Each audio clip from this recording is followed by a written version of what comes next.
Grandes nomes da adubação e manejo de pastagens do Brasil reunidos em um só bloco para discutir os principais pontos de atenção e o retorno esperado na prática. Fiquem agora com o bloco Agora que são eles, o encontro dos mestres. É com grande satisfação que a Scott Consultoria apresenta Rafael de Souza Nunes, engenheiro agrônomo e mestre e doutor em agronomia pela UNB, pesquisador da Embrapa Cerrados, presidente do Portfólio Nutrientes para a Agricultura Brasileira. Irá ministrar a palestra Uso correto dos solos. Para produzir é preciso construir. Oferecimento Agronelli.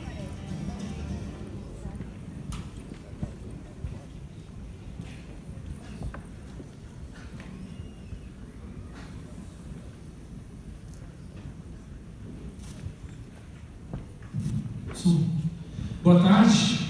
Boa tarde. Boa tarde, pessoal. Boa tarde. É um prazer estar aqui com vocês em Ribeirão Preto, participando desse evento maravilhoso. Eu estava no traslado e em alguns grupos de agricultura que eu faço parte já tinha foto, vídeo das apresentações que aconteceram pela manhã. O pessoal está antenado. Com certeza tem sido um belo evento. Espero poder agregar nesse bloco que eu fui convidado a participar. A proposta é falar de construção do solo, e para construir o solo a gente começa pelo manejo de acidez. Esse é o tema que eu vou trazer nessa tarde. Meu nome é Rafael Nunes, sou pesquisador da Embrapa, como já foi falado no vídeo de apresentação, mas essa palestra não é conteúdo apenas meu. Eu faço parte de uma equipe e basicamente quem trabalhou nesse conteúdo, na geração de resultados por muitos anos e na elaboração desse conteúdo fui o Djalma Martião e o Lourival Vilela, que são conhecidos do meio agrícola por trabalhar, entre outros temas, com o manejo da acidez.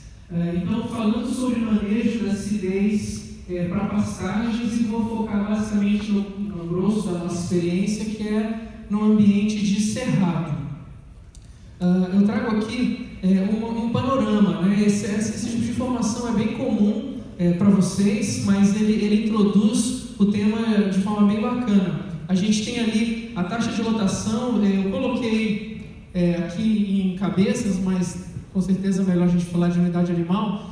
Mas a gente vem aqui diversas informações, e eu gostaria de focar aqui no acumulado, né, que é a área percentual até um total de 100%, ou seja, 100%, quando totaliza 100% da área com essas diferentes taxas de lotação. Então, se a gente pegar 70% das áreas com pastos, né, conduzidas sob esse sistema de produção, elas estão com uma unidade de lotação abaixo de uma unidade animal por hectare. A gente tem sistemas performando em eficiência muito maior, mas são muito pequenos. Então, se a gente pensar no Brasil como um todo, e o Cerrado, grande parte do Cerrado faz parte dessa realidade, uma realidade que está com taxa de lotação muito baixo, a gente sabe que existe um grande espaço para avançar nos diferentes aspectos que resultam na melhoria desse componente. E um deles é a oferta de forragem, é a construção de um solo, como é o bloco desse que foi proposto agora, para que essa forragem seja produzida com qualidade, e aí depois os outros aspectos que resultam no ganho financeiro final do produtor sejam atendidos, mas passa por uma boa produção de forragem. E a gente tem que, a maioria desses problemas, se a gente considerar isso como um problema, e eu acredito que é um problema, porque tem oferta climática, tem oferta hídrica, oferta enfim, dos diferentes fatores, mas não há produção, está relacionado não à inexistência de tecnologia, mas basicamente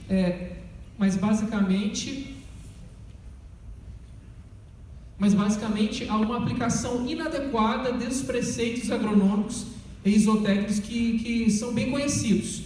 E com certeza, quando a gente fala de manejo da acidez, se encaixa perfeitamente num deles.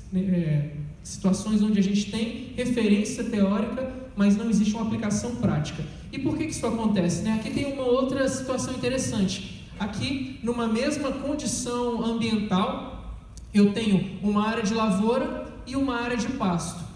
Solos, vamos falar assim, parecidos, uma mesma oferta ambiental, mas eu tenho manejos da fertilidade do solo de forma muito contrastante, resultando numa produção agrovegetal contrastante também. Então a gente tem aqui os parâmetros, os índices de fertilidade do solo para a área de pastagem e para a área de lavoura, para uma área de pastagem e para a área de lavoura, aqui nessa condição. E a gente vê diferenças gritantes com relação aos aspectos de acidez e também e também aspectos de nutrição. Então a gente vê que, mesmo para a mesma área geográfica, produtores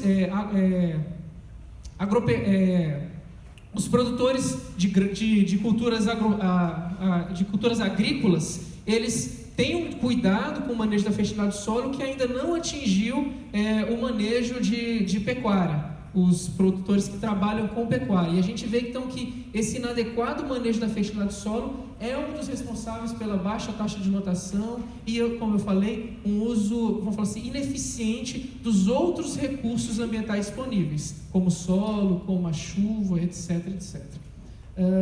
E aí a gente tem então essa situação, né? Eu tenho uma grande área geográfica sendo manejada nesse formato, e a gente tem áreas que têm performado nesse modelo.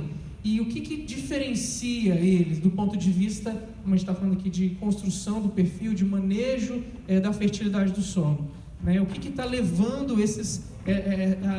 a coexistir essas duas situações tão contrastantes, às vezes no mesmo ambiente agrícola? A gente entende que, dentre vários fatores, o manejo da acidez, que é o que a gente vai abordar aqui agora rapidamente, é um dos aspectos importantes. Por quê? Porque ele vai então ele vai ser um dos pilares. A gente começa esse bloco falando pelo manejo da acidez, porque tudo que vem depois, que os outros colegas vão abordar, ele depende no sentido de ter uma performance cada vez melhor. O manejo de adubação, dentre outras coisas, quando os preceitos de acidez eles foram contemplados.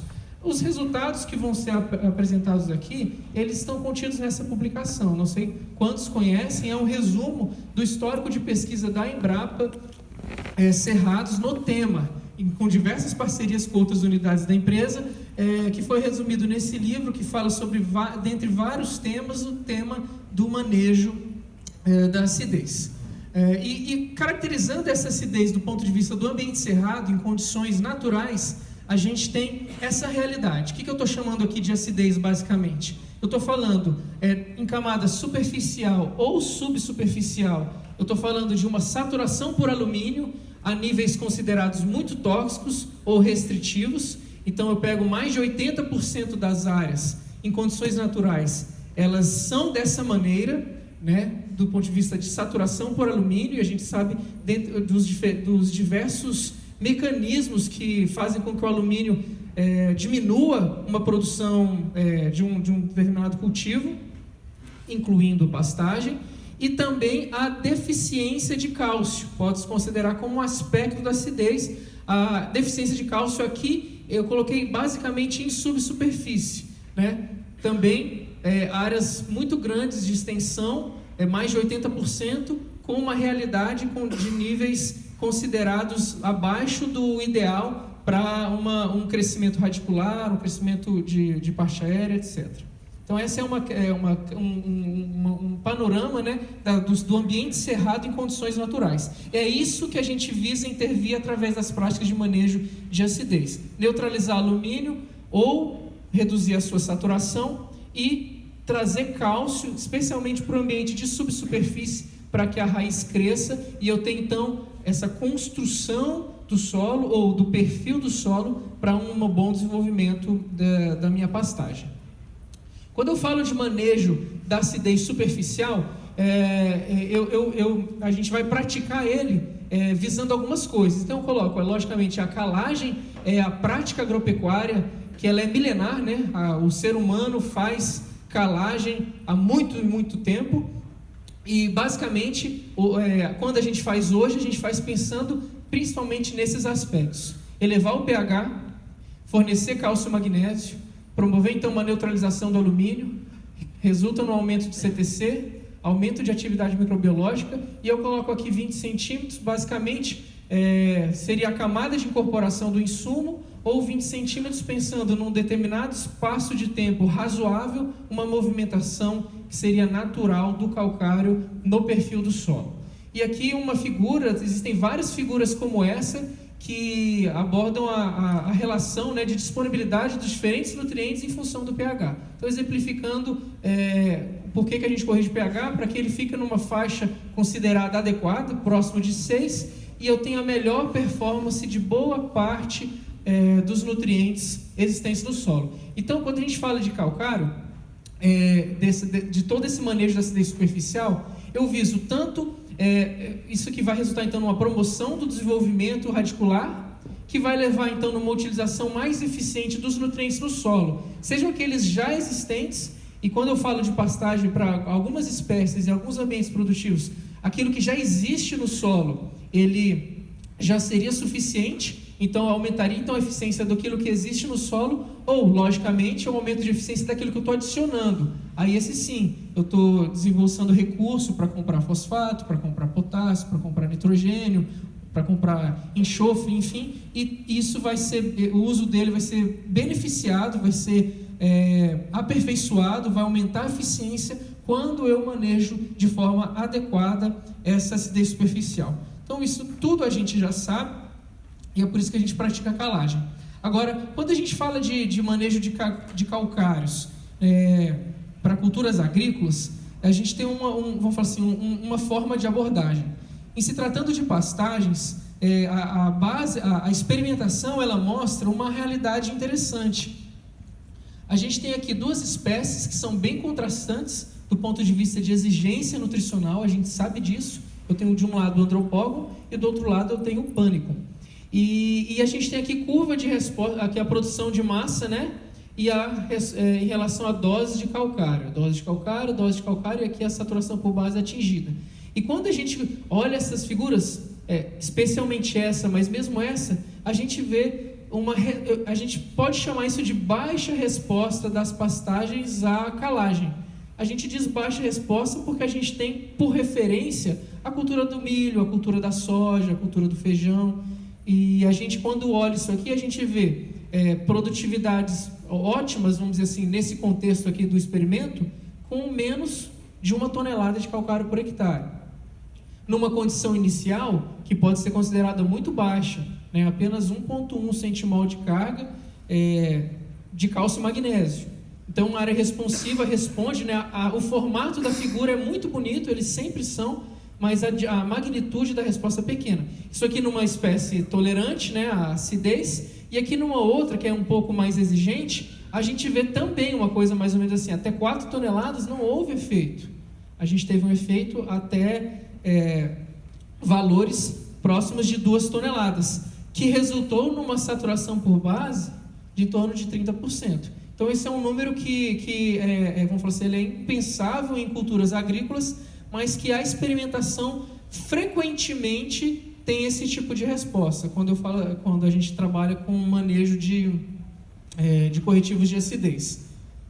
Um outro experimento aqui também com pânico, agora aqui eu tenho saturação por base calculada, a saturação por base atingida ao final do período do experimento, e aqui eu tenho a massa de forragem. A gente vê resposta à calagem, e aqui eu tenho 4 situações de adubação fosfatada. Então, uma interação fósforo-calcário, que é bem conhecida. Aqui a gente pode perceber que de uma figura, de uma linha para outra, aqui pulando, é o efeito do fosfatado. Então, do 0 para o 80 kg de P2O5, um ganho tremendo, e depois os ganhos vão ficando cada vez menores. Isso é normal para os nutrientes de modo geral. Mas a gente percebe que, independente da dose de fosfato, a resposta à calagem... O negocinho está ficando meio fraquinho, né? A resposta de calagem, ela existiu, né? Mas sem haver nenhum tipo de interação. Então, essa é uma realidade. Se a gente olhasse por esse número aqui, que é aquele calculado, a gente falaria, nossa, então eu tive uma resposta aqui, próximo de 60% de saturação, que estaria sendo meio que contrastante com o anterior. Mas quando a gente olha a saturação de fato atingida, o número fica parecido com aquela referência, em torno de 40%, no máximo 50%. Quando você compila vários resultados experimentais, é esse tipo de realidade que a gente frequentemente encontra. Aqui um outro experimento com o Tobiatan, também variando bem aqui a saturação por base, e você não vê uma resposta consistente. Então, aqui, por exemplo, a resposta à adubação fosfatada é muito mais contundente do que a resposta à adubação potássica. A resposta à calagem. Por causa de mecanismos de tolerância àquela saturação por alumínio, ou mesmo à deficiência de cálcio, que as pastagens, de modo geral, possuem, que é bem diferente de culturas agrícolas, como eu falei. A gente tem, por sua vez, essas tabelas de referência. Quando eu coloco aquele primeiro slide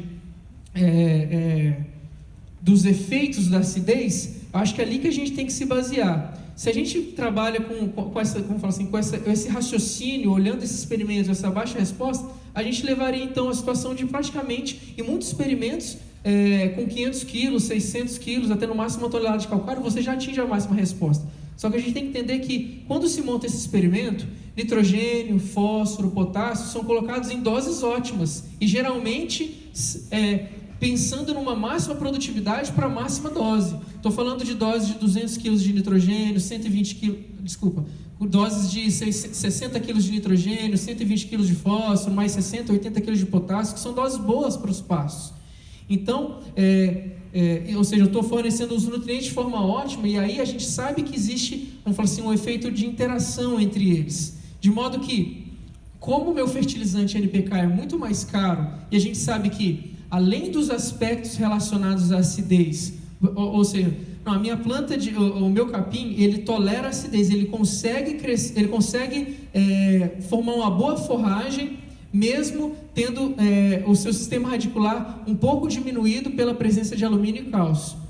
Presença de alumínio e deficiência de cálcio. Só que eu vou colocar nitrogênio, que tem uma percolação no perfil. Eu vou colocar potássio, que também pode acontecer isso. Eu vou colocar fósforo, que precisa entrar em contato por difusão. Então, será que aí nesses casos, pensando em efeitos indiretos, ainda assim não valeria a pena trabalhar com calcário? É com esse raciocínio em mente que essas tabelas foram construídas. Claro, com referências menores do que aquilo que a gente tem para cultivos anuais, mas pensando no efeito global do calcário, porque eu quero aumento de CTC, porque eu não quero perder aquelas bases que eu coloquei. De novo, pensando só na resposta ao calcário, eu trabalharia com uma dose.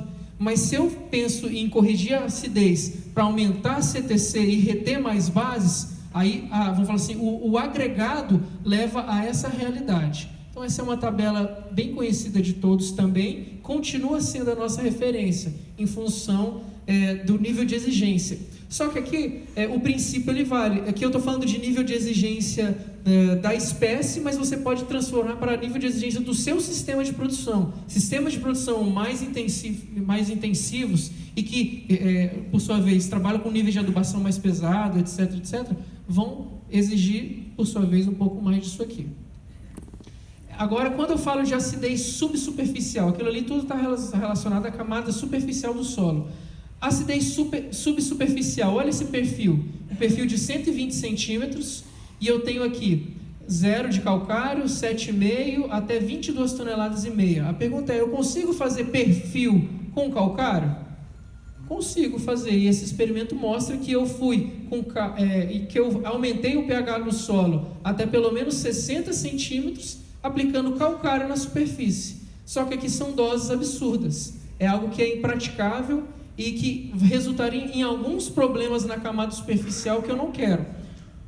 Por outro lado, se eu vou fornecer esse cálcio, aqui com diferentes fontes, aqui a testemunha sem cálcio, aqui o carbonato do calcário, tá vendo? Aumenta, aqui uma dose comum, não é mais essas doses cavalares, uma dose comum, aumenta na camada até no máximo 30 centímetros. Quando eu forneço via sulfato, eu tenho uma movimentação que é interessante, até 80 centímetros, e quando eu coloco via cloreto, ele lixivia tudo. Aqui está a base para o próximo insumo que eu vou colocar, que é, eu quero fornecer cálcio, mas eu quero que ele fique numa zona ali, entre 40 e 80 centímetros, que é onde eu quero que cresça a raiz. Então não pode ser via carbonato, porque a não ser que seja doses muito altas, ele não vai descer. E não pode ser via cloreto, porque ele vai descer totalmente.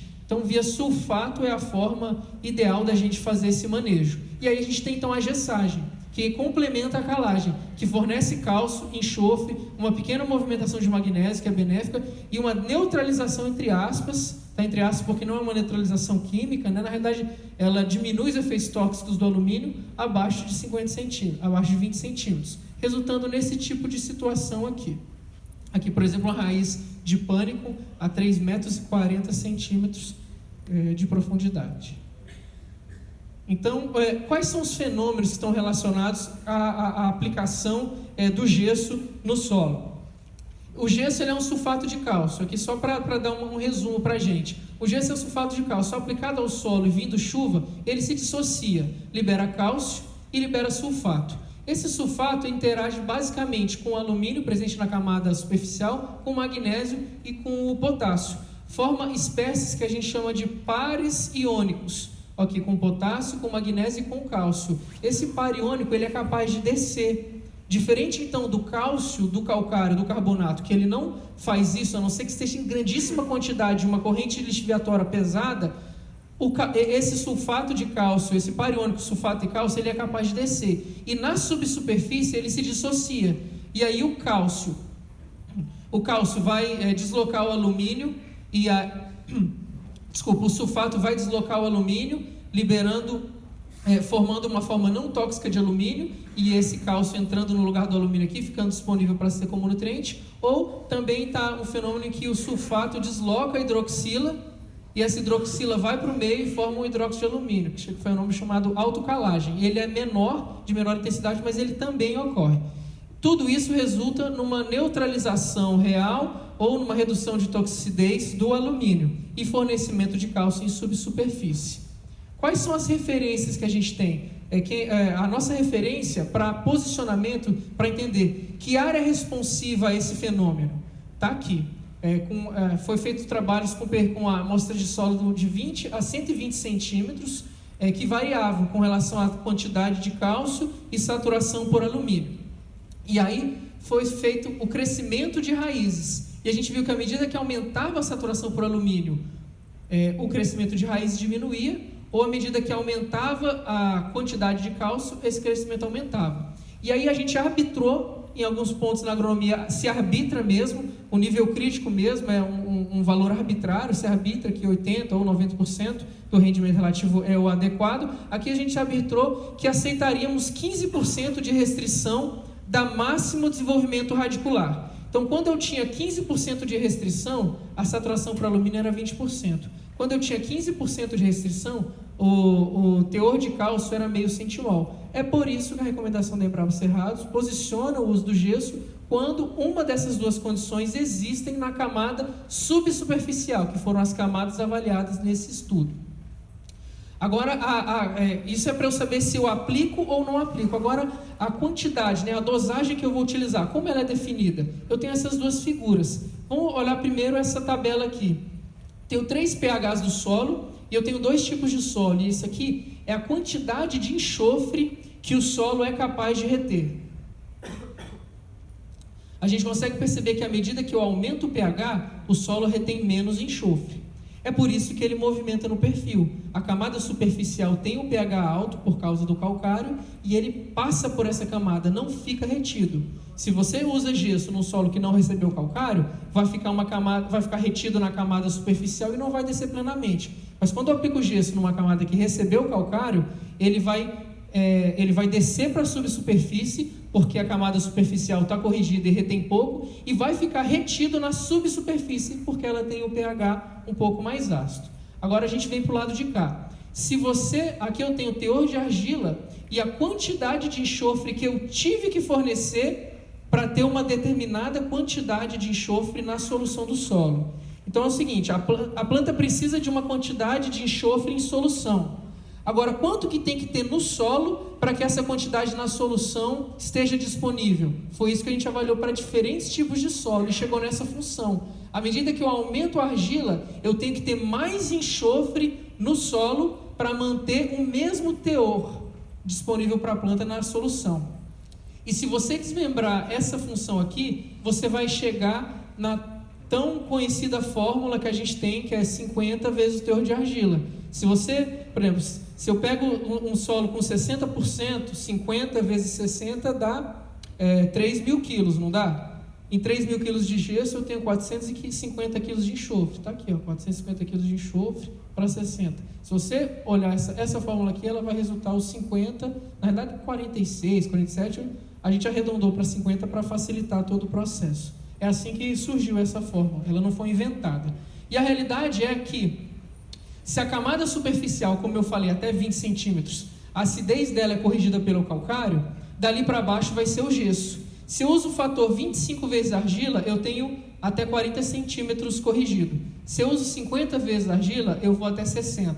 E assim sucessivamente. Se você parar para pensar um pouquinho aqui, você vai ver que é o fator 25 para cada 20 centímetros de profundidade. É isso que está embutido naquela fórmula. Quando eu uso 50 vezes argila para pasto, que é a recomendação oficial da Embrapa, eu estou dizendo que, tirando a camada de 20 centímetros do calcário, eu vou ter mais 25, né, para cada 20 centímetros, são 2 vezes 20, ou seja, 40 centímetros, que o gesso vai me promover aumento de enxofre, redução da saturação por alumínio e acréscimo de teor de cálcio para o crescimento radicular. Se o seu sistema é mais intensivo, você quer um perfil mais corrigido, seja feliz com as diversas fórmulas que você quiser, ou reduza. O fato é que aqui a gente deixa aberta a recomendação para o produtor. E aqui eu tenho, por exemplo, só para ver se isso funciona mesmo, 3 doses de gesso, né? Olha só. E aqui até onde, né, o cálcio movimentou. Está vendo aqui a dose recomendada? 2 toneladas para esse solo, ó, foi até 60 centímetros. Quando eu aumentei aqui, ó, foi até 90. E depois eu aumentei, foi até 120. Então funciona mesmo. A fórmula é muito simples, mas ela não é inventada e nem empírica. Na realidade tem uma base experimental violenta por trás. E o enxofre, a mesma coisa. Ele está entregando aquilo que foi calculado para ele entregar. Então, de acordo com a dose, eu sei até onde eu estou colocando cálcio, até onde eu estou colocando enxofre. Um medo que se tinha era, se eu usar o gesso, ele vai empurrar potássio ou outras bases para as camadas subsuperficiais. Olha só, na ausência do gesso e na presença de 6 toneladas. Para mim, um potássio, está vendo aqui, ó, não tem diferença, não está tendo lixiviação de potássio induzida pela gessagem, que era um medo muito grande que se tinha no passado. Então, a resposta das plantas são essa. Mesmo a braquiária, falei, é tolerante à acidez, cresce, porque, olha, isso aqui é muita raiz para um ambiente ácido. Só que ainda assim é potencializada com o uso de uma tecnologia tão barata quanto o gesso. Aqui a resposta, né, da braquiária decumbens e da braquiária brisanta. De novo, a dose recomendada, um aumento violento de produção de forragem. Aqui também um aumento violento de produção de forragem em 5 cortes acumulados e aqui em 2 cortes, justificando o uso da tecnologia. Essa tecnologia tendo sido aplicada apenas no primeiro corte, não é para você ficar aplicando todo o corte. Aqui um outro benefício, né, do uso da tecnologia, se os diferentes fenômenos químicos que ocorrem devido ao uso do gesso, dentre eles o aumento da matéria orgânica, se está crescendo raiz, concorda comigo que ao longo do tempo vai aumentando a matéria orgânica lá na subsuperfície? Além disso, aquele fenômeno da autocalagem que eu falei, sulfato deslocando a hidroxila, isso resulta em aumento de CTC. Essa área aqui, ó, aqui é sem gesso com gesso. Essa área dessa figura representa 1 centimol a mais de CTC quando eu utilizei o gesso. Além disso, a gente usa, talvez o gesso seja a principal ferramenta para nutrir com enxofre. De lambuja, eu manejo a acidez e entrego enxofre para um bom efeito residual. E a gente tem aqui esse exemplo, ó. Apliquei apenas no primeiro ano, coloquei 200 quilos de gesso e eu tive 5 cortes, 2 anos, né, que foram 2 anos, 5 cortes de benefício do enxofre como nutriente para a cultura. Aqui no caso da braquiária decumbens. Então, resumindo o meu último slide, o meu solo nativo ele tem essa condição: baixo pH, baixa disponibilidade de base e elevada acidez representada pelo alumínio. Quando eu faço calcário, eu melhoro bastante. Eu entrego na camada principal de absorção de nutrientes as bases necessárias e neutralizo o alumínio. Agora, nos ambientes de intensidade, vamos dizer assim, intensidade de cultivo, etc., de manejo.